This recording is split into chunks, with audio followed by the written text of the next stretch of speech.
Ceux qui sont partis encore une fois en Irak, détruire l'Irak, infrastructure humaine, qui les ont appelés en justice? Personne. L'Afghanistan? Personne. Ok, quand c'est nous, on cherche la démocratie, on vient transférer la démocratie.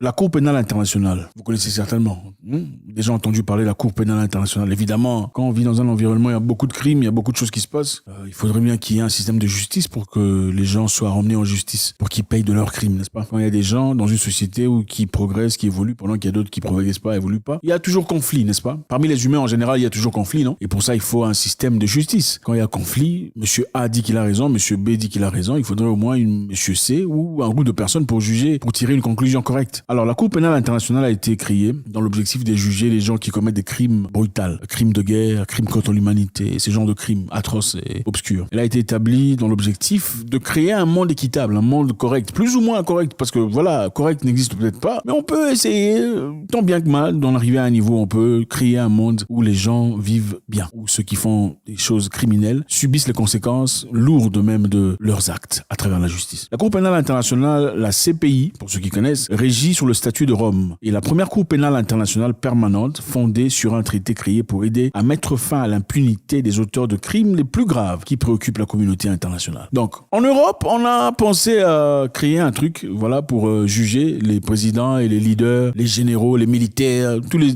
individuels qui commettent des choses atroces, des choses horribles, des choses inacceptables. On a décidé de créer une plateforme à travers laquelle on jugerait, pas seulement juger, mais aussi on condamnerait ces personnes pour qu'ils subissent les peines conséquentes par rapport à leurs actes. Très bonne idée, n'est-ce pas? C'est intéressant. On dit qu'il y a 123 pays qui sont États parties du statut de Rome, de la Cour pénale internationale. Parmi eux, 33 sont États africains. 33 États africains font partie de la Cour pénale internationale. 19 sont les États d'Asie Pacifique et 18 sont les États d'Europe orientale. 25 de Caraïbes. On voit une liste très élargie des gens qui font partie de cette Cour internationale, cherchant à créer une plateforme où les gens peuvent venir se réunir et travailler pour trouver justice. Alors, quel est le but de la CPI, la Cour pénale internationale? Le statut a jeté les bases de la création de la Cour pénale internationale en 2002. Son objectif est d'enquêter et de poursuivre les criminels de guerre. Et quels sont les avantages de faire partie de la CPI? La CPI contribue à la lutte contre l'impunité, à l'établissement des états de droit en veillant à ce que les crimes les plus graves ne restent pas impunis et en promouvant le respect des droits internationaux.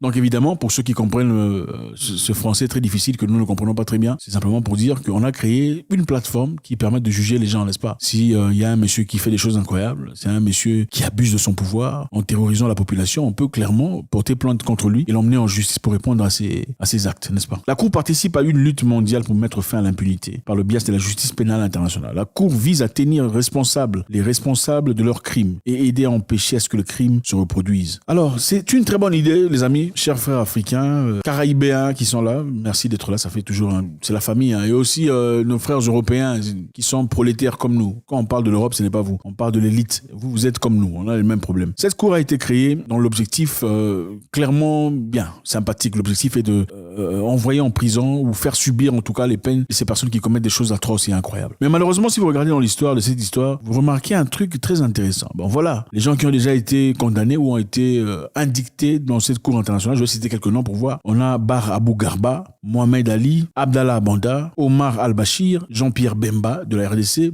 Charles Blé Goudé de la Côte d'Ivoire, Muammar Kadhafi de la Libye, Saïf Aslam Gaddafi de la Libye, Laurent Gbagbo, Simon Gbagbo, Côte d'Ivoire, Ahmed Haroum, Abdelrahim Hussein, Saleh Gerbo, Germain Katanga, Uhuru Kenyatta, Joseph Kony de l'Ouganda, Raska Kuiwa, Francis Moutara, il y a Bosco Tangana du Rwanda. Il y a un truc qui cloche là. Okay? Si vous regardez les noms, je n'ai pas vu de Stéphane ici. De John, James, Peterson, il n'y en a pas. Je vois seulement de Dominique Ongwen, Francis Moutara, Calix Mbachourimana, ça c'est rwandais. Pourquoi je ne vois pas des noms français, des noms anglais, tout ça? C'est justement ça le problème. La Cour pénale internationale, évidemment, pour ceux qu'on reconnaît jusque-là, la liste élargie des personnes, ce ne sont que des Africains, ou la grande majorité en tout cas. Sauf Slobodan Milosevic, président de la Yougoslavie, qui a été appelé aussi à accuser la Cour pénale internationale. Slobodan Milosevic, évidemment, était l'ennemi de l'OTAN à l'époque. Alors l'OTAN, après avoir bombardé son pays, on a cité son nom parmi ces pour faire un peu la peinture. Alors pourquoi une Cour internationale censée juger les criminels de guerre? Apparemment, on trouve qu'il y a des criminels en Afrique. Je ne sais pas, dites-moi. Comment on peut expliquer ça? C'est-à-dire, soit il y a un biais, il y a un truc qui ne va pas. Ce n'est pas clair. On va suivre ici notre confrère gabonais dans son intervention, M. Ping. Bien, vous savez que la position africaine est bien connue.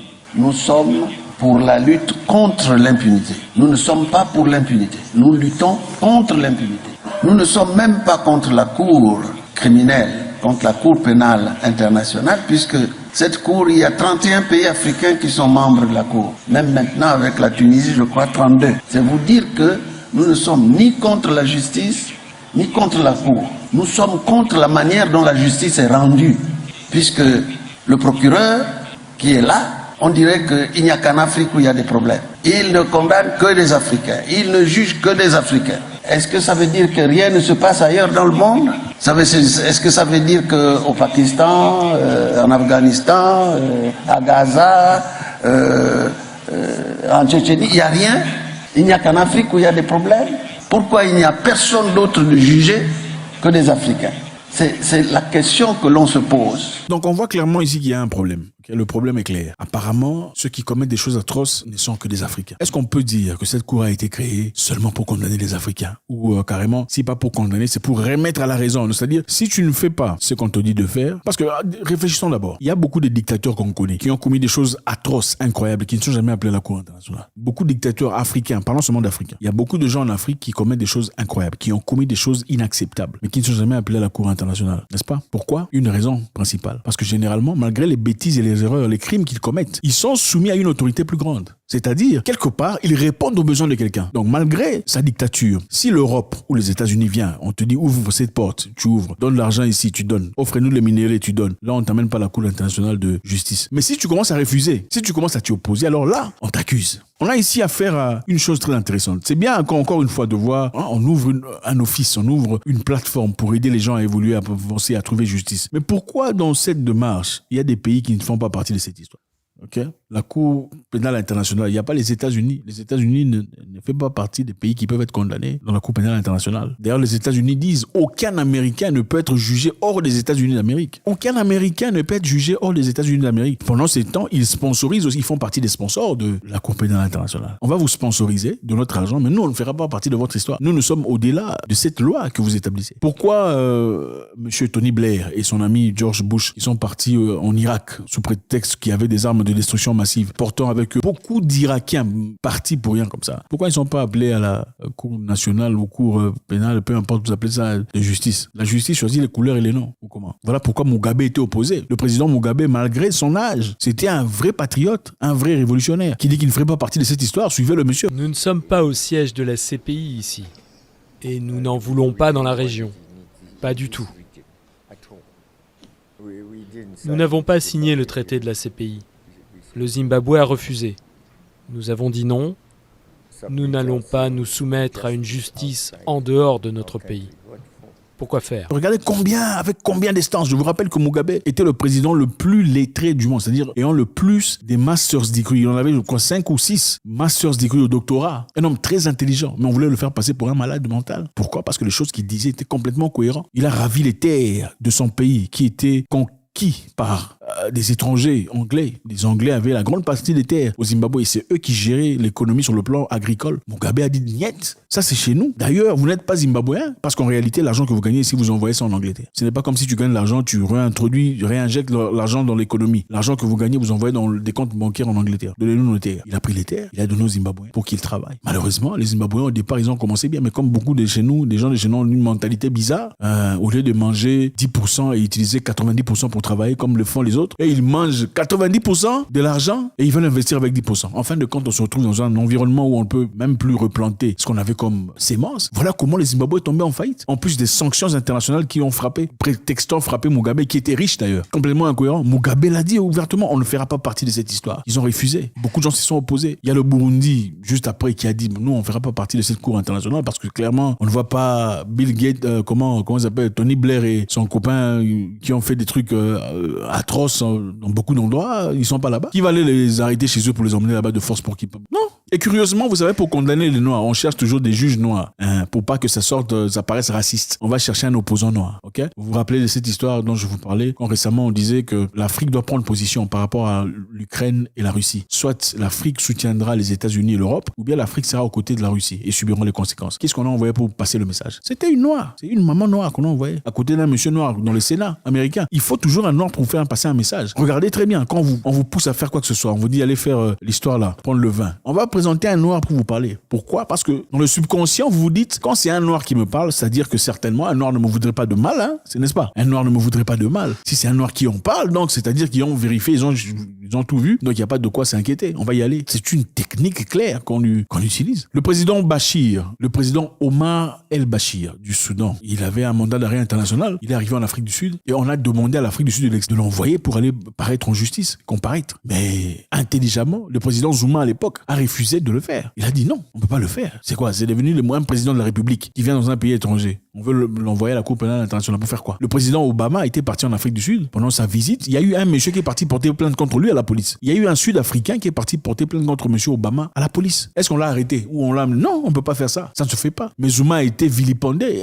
insulté. Pourquoi? Parce qu'il n'a pas transféré son confrère africain dans la Cour pénale internationale pour paraître et jeter en prison comme ils le font d'habitude. Et ce n'est pas pour dire que la Cour est inutile. Elle n'est pas inutile. C'est vrai qu'elle fait du travail quelque part, censée en tout cas faire du travail honorable. Envoyer des gens, des criminels de guerre en justice. Mais on ne peut pas seulement envoyer un seul groupe de personnes qu'on peut carrément identifier par leur couleur de peau. C'est clair, il faut le dire. Ou qui sont carrément pas, ils font pas partie de l'Europe ou de l'Occident. Ce n'est pas de la justice, ça. Donc il y a une justice pour nous et une justice pour vous. Les États-Unis ne font pas partie de cette cour machin internationale. Israël ne fait pas partie de cette cour histoire internationale. La Russie n'y est pas. La Chine n'est pas. L'Inde n'est pas. L'Indonésie n'est pas. Bon, pourquoi il faut faire partie de cette histoire? Pourquoi les Africains ne peuvent pas créer leur propre cour internationale pour juger les Africains qui volent? Pourquoi on a besoin d'un soutien étranger? D'ailleurs, la cour internationale de machin, comment vous appelez ça, est sponsorisée par qui? Il y a des sponsors. Il faut de l'argent pour que ça fonctionne chaque jour. Il faut de l'argent. Ça vient d'où? Il faut regarder d'où vient l'argent. L'argent vient des établissements bien établis. Et parmi les ONG qui sponsorisent la CPI sont les ONG qui appartiennent à George Soros. Oui, on ne vous le dit pas. George Soros, pour ceux qui savent, ceux qui savent pas, faites de recherche, c'est qui George Soros? Donc c'est bien ficelé, bien charpenté pour envoyer un groupe spécifique de personnes qui résistent à l'oligarchie, qui résistent à l'étranger. Pas tous, mais la grande majorité. Si vous ne laissez pas opérer correctement, on vous envoie là-bas. Si vous ne laissez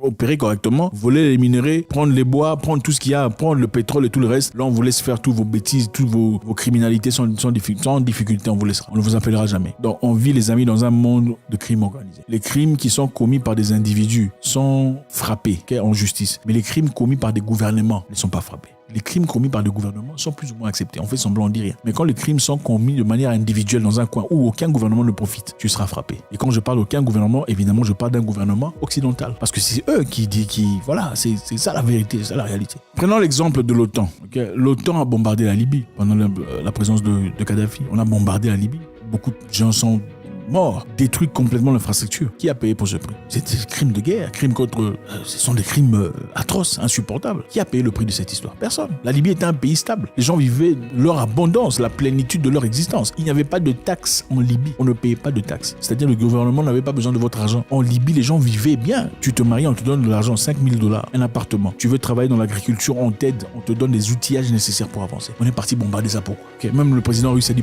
qui leur a donné le droit d'aller tuer Kadhafi? Où est la Cour internationale de justice, la CPI, tout ça? Ça n'est pas. Qui est parti en justice pour ça? Rien, personne. On a créé l'Interpol où on cherche les criminels de guerre. Au fait, il y a un système où on cherche les criminels de guerre par rapport à certaines personnes en Occident. Donc, ils sont criminels à nos yeux, alors on va les arrêter. Interpol va les arrêter. Et maintenant, quand vous apporte un système digital, de reconnaissance digitale, c'est-à-dire d'identité digitale et de CDBC, et désormais, vous n'aurez plus besoin d'Interpol. C'est-à-dire, vous allez à l'aéroport, la caméra te voit, directement, on t'attrape, on te jette en prison, ou on te transfère à La Hague. C'est ça, il faut résister à ces histoires, les amis. Il faut résister à ces histoires. Mais pour résister, évidemment, il faut comprendre dans quel monde on vit. Ceux qui sont partis en Syrie, qui ont détruit la Syrie complètement, qui les a appelés en justice? Personne. Ceux qui sont partis encore une fois en Irak, détruit l'Irak, infrastructure humaine, qui les ont appelés en justice? Personne. L'Afghanistan? Personne. Ok, quand c'est nous, on cherche la démocratie, on vient transférer la démocratie. Mais quand ça se passe ailleurs, là, on l'appelle la cour de justice, surtout si on n'a aucun intérêt, si on n'a pas pris les minéraux. Donc c'est ça, je pense que c'est important. Beaucoup de pays se sont retirés. Le Burundi s'est retiré de cette histoire. Je pense que le Kenya est en procédure, ou s'il ne s'est pas encore retiré, de cette cour internationale de justice qui est... Les Africains doivent créer leur propre plateforme. Les Africains doivent d'abord arrêter des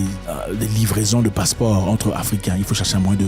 Les frères ne peuvent pas vivre. Non, on doit vivre comme ça, comme dans le passé, avant l'arrivée des étrangers. Comme on allait chez les voisins, un Congolais partait chez les Gabonais sans difficulté. D'ailleurs, ce n'était même pas Congo-Gabon comme ça. Tu quittes ici, tu vas de l'autre côté. Sans difficulté. Un Rwandais allait chez les Burundais, c'était même histoire.